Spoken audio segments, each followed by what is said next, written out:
আপনাকে ডাক্তার বলার কারণে আজকে 50 বছরের অভ্যাস মিষ্টি খাওয়া ছেড়ে দিলেন।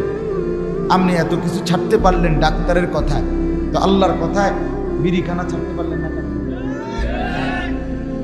আল্লাহর কথায় টেলিভিশন দেখা, নাচ গান দেখা, পরের নারী দেখা ছাড়তে পারলেন না কেন?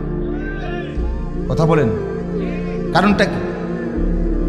ডাক্তারের কথার উপরে আপনার এতটা আস্থা হইল। হ্যাঁ, আমার একজন পরিচিত লোক, আত্মীয়, ওনার পেটে একটু অসুস্থতা, ডাক্তারে বলছে গরুর গোশত খাইতে না। ওই গতকালকে আমার সাথে খাইতে বসছিল, খানার সময় ভুলে ওনার প্লেটে 2 টুকরা গোশত দিয়া লাইছে। মানে মনে সাপ দেখলো মানুষ এত করে লাভ দেয় না, না না না না আমার গোশত এইভাবে ফাল দিয়ে উঠছে।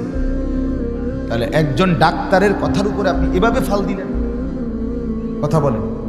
শুধু উনি না, আমরা সবাই। তাহলে সেটা আমি এতটা বুঝলাম, আল্লাহর কথা কেন বুঝলাম? আখেরাতের কথা কেন বুঝলাম? মূল কথা হইল আল্লাহর কথা, আখেরাত আমার দিলে নাই।